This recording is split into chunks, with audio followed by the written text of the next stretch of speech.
Chères résistantes, chers résistants, chers compagnons, vous êtes nombreux, de plus en plus nombreux d'ailleurs, à m'interroger, en m'écrivant, en laissant des emails, en me téléphonant. Mon téléphone est hyper saturé pour me demander comment nous allons faire pour sortir de la nasse dans laquelle vous avez le sentiment que nous sommes enfermés. Il est vrai qu'aucun média national n'évoque jamais résistant, n'évoque pas davantage mon nom, et encore moins mon activité.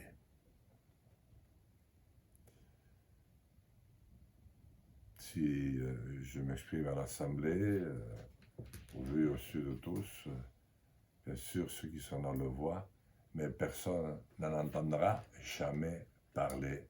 Et cela, je le sais, vous désespère. Je sais que vous avez été nombreux à être troublés par l'immense différence qui s'est avérée à Toulouse jeudi dernier. J'ai reçu un accueil sublime et exceptionnel de la part des étudiants en droit de cette ville, à la fac. Près de 3 heures, nous avons échangé ensemble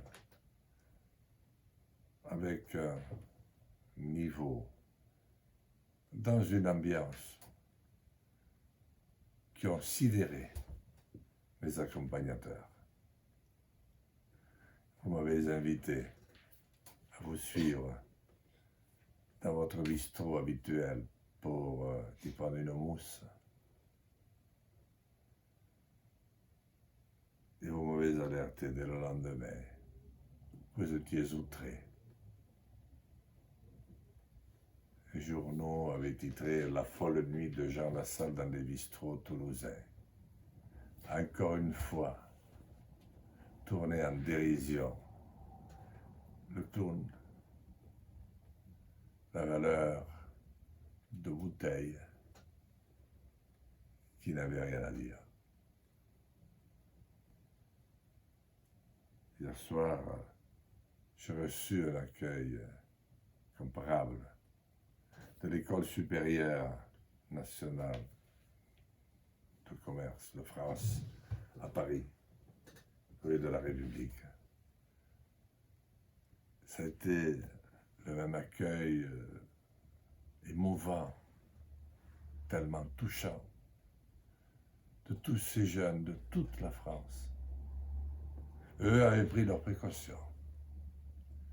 Ils avaient préparé un petit casse-croûte, et nous avons pu boire un petit rouge, mais c'était dans un petit local aménagé. Ils avaient déjà retenu la leçon. Oui, chers résistants, chers compagnons de route, notre route est encore plus difficile que celle des autres. D'abord parce que nous n'avons pas les moyens financiers dont ils disposent. Nous n'avons pas, même s'ils ont beaucoup diminué, les moyens dont ils disposaient naguère. Nous sommes simplement indépendants. Mais quelle force, quelle chance. Et quand je vois l'ampleur que prennent nos réseaux sociaux, et notamment le site que je viens d'ouvrir, je vous dis très simplement, ne vous découragez pas. Rien n'est fini.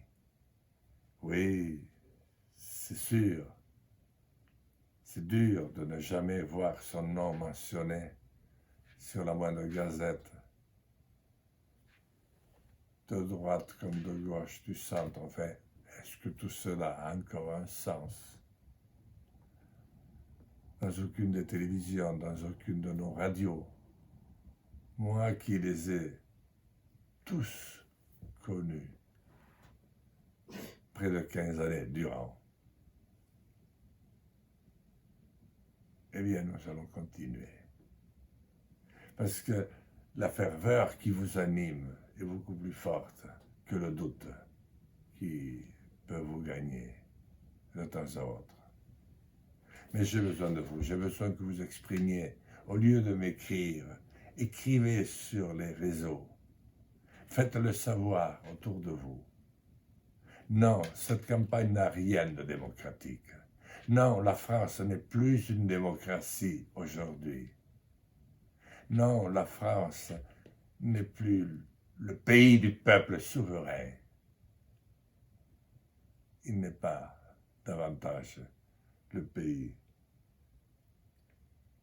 des droits de l'homme et du citoyen. Mais nous allons le redevenir.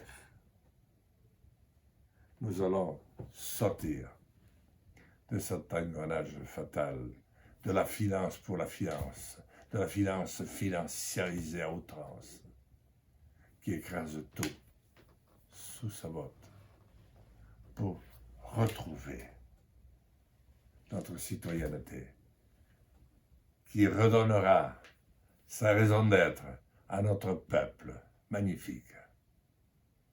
Et la France reprendra son génie, sa recherche, et elle parlera de nouveau. Espoir et courage à ses voisins et à l'humanité tout entière. Françaises, Français, chers compatriotes, il ne peut pas y avoir de belles victoires sans grande bataille.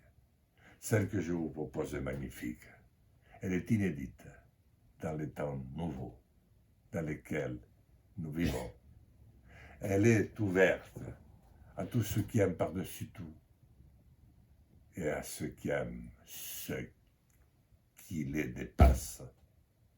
La France est de cette cause une France enfin libérée, à nouveau, par elle-même et pour elle-même, pour à son tour aider ceux qui sont exactement dans le même cas que nous, nos frères européens et nos amis de l'humanité.